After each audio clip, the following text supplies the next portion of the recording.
on the SVI Sports Network. And Jason also joining us live from Casper this morning as we head into this state tournament day. Jason, good morning. How are you today? Hey, good morning. This is my second favorite day of the year. The most favorite day is tomorrow. Yeah, right. And I am a little kid in a candy store during Christmas. That's what today and tomorrow is for me. Well, we're so excited to have you on site for us to bring live audio coverage, of course, for state wrestling. And we just had a chance to talk with Zach and Jason, a couple kids that I know you know pretty well, especially, Zach and Harrison. Jason, if we could, before we get into the nuts and bolts of wrestling, maybe talk to the quality of kids that are in wrestling around not just Star Valley but the state of Wyoming, because not just solid wrestlers, but those are a couple solid kids for the future of this state as well. Yeah, that's I have 6 boys. They all wrestle or have wrestled, and it's the older I get, the more I realize it is so much more than wins and losses. And wrestling is one of those super hard, brutal, taxing sports that there's never a rest. You're either cutting weight, or you're training, or you're worried, or you're thinking about it. And so it's kind of this built-in refiner's fire. You don't run across very many wrestlers with rotten attitudes, and not very many of them are poor sports, just because they all know how hard they've had to work to be on the mat, and there's a level of respect for each other. And I don't know if you saw week ago or 2 weeks ago when we dueled Green River. The thing to me that was the big indicator is a Star Valley wrestler at the end of the match would, you can run over and you shake the opposing coach's hands, and at least half of Green River's team also stuck out their hands and wanted to shake the hand of the Star Valley wrestler. And that's just kind of sportsmanship that seems like unfortunately it's a little too rare nowadays, but you see a lot of it in wrestling. And I'm really, as a wrestling dad, I'm really grateful for my boys being in that environment. There's a lot of things kids can do. Nothing is as hard as wrestling for a high school teenager to do. And I'm just grateful for what wrestling gives to boys and girls that wrestle. They don't have to win or lose. They just have to put in the effort. And the same blessings, the same lessons are available to anybody who works hard. Well, Jason, let's talk about some of what's happening, I guess, this weekend in Casper with the state wrestling tournament. Let's start with the 3A class, because that's the class you cover, and of course with Star Valley's at.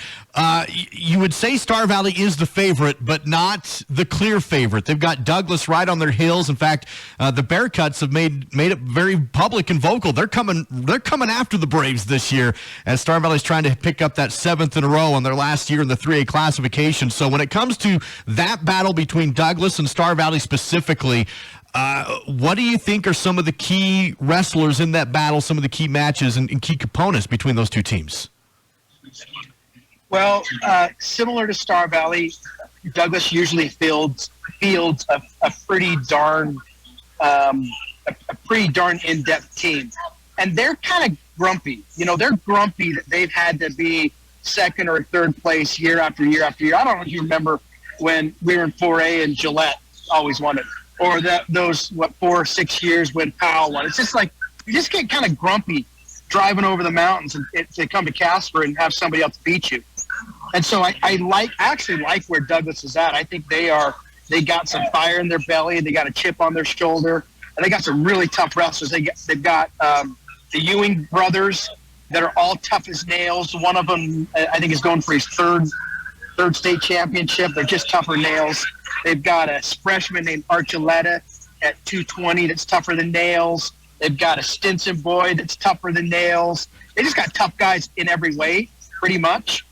And they're kind of mad. So Star Valley, on the other hand, is deep in every way.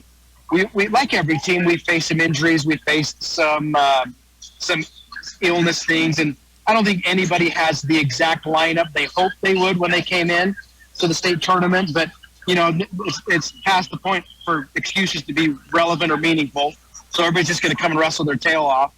But I think Star Valley's depth. If there's a few seniors that have had pretty tough years and they're not used to that, and if those seniors can wrestle a level or two above where they've been. Now, they're capable of wrestling several levels above that, and I think that they will. It's just kind of the end of the year.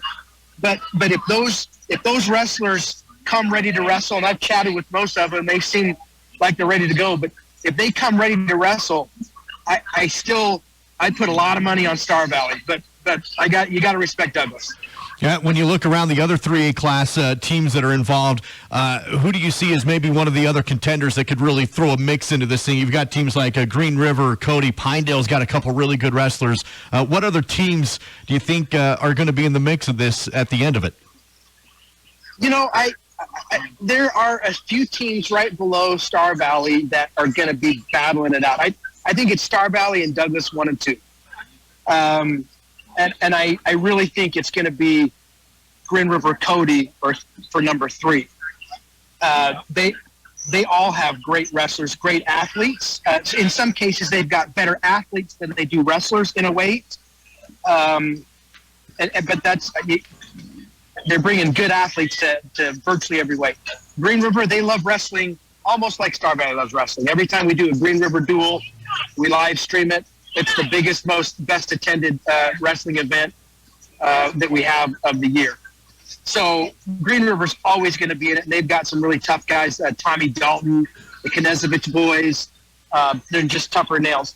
I love, though, Pinedale. And I don't know what it is about Pinedale, little teeny town. They can't field all their weights, but they've got just studs.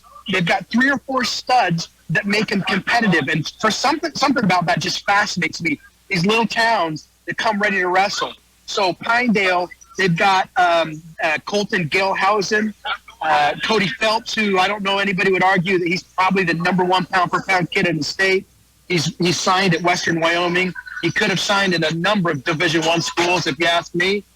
But he's tougher than nails. They've got 3 others that are going to make a run for a title. They'll make people work their tail off to beat them. So they could be third. If not third, then I'm going to say probably fourth. They're just a tough team and super fun to watch. They love to compete. Talking with Jason Hoops this morning, SBI Media's wrestling announcer, with live coverage this weekend of state wrestling as we continue with our 2022 wrestling preview during First Bank of Wyoming Sports Friday. Jason, of course, you're more focused on the 3A class and what's happening there, but I tell you, you look across the way and see what's happening in 4A. That is going to be a battle and a dogfight between a handful of teams that are all gunning for that title in the 4A class. And then in 2A, you've got even Kemmer is one of the favorite teams in 2A. So not just 3A that's going to be a fight. It's going to be all over. Yeah. And I got thinking about that this morning. I woke up at 4, and I couldn't go back to sleep because I felt like there's Christmas presents out there waiting for me to open. And it was one of the things I was thinking about is Kemmer. Think about Kemmer. They're another one of those little teeny places that are just kicking out all kinds of wrestlers. And Cokeville. So I got thinking about, it's like, look at what Lincoln County is doing. Lincoln County, when you want to talk about tough counties in Wyoming, I think Lincoln County, if they fielded a team, they'd whip everybody. I mean, hands down, whip everybody. So that's saying something to have Kemmer and Cokeville as tough as they always are. Now, Cokeville might not be in the running for the championship, but you still can't count them out. They just love to wrestle. They love to compete. And those Kemmer wrestlers, they're traveling all over the place just to get a match in. So love them. The 4A race is going to be great. I think, Natrona County's number 1. You can't count out Thunder Basin ever because they've got all this talent up there. So that's going to be fun. I guess the good thing about the audio broadcast, we can't do the video, and it just makes me sad, but you're going to hear all kinds of crazy screaming. Already you can start to see where the big teams are or where their crowd's kind of lining up. Star Valley, by the way, behind me, it's like they invaded Casper. I mean, there's so many Star Valley fans here. I feel bad for everybody else. It's awesome. But every class is going to have a crazy good race and fun to watch and lots of excitement. And we'll do our best to do the audio to do the tournament justice, but it's going to be fun. and crazy. Jason, thanks for providing the coverage. Thanks for joining us this morning. And, hey, Merry Wrestling Christmas to you. I hope you have a great, fun weekend. I will. All right. Ho, ho, ho. Yeah. That's Jason Hoops joining us on First Bank of Wyoming Sports Friday, the 2022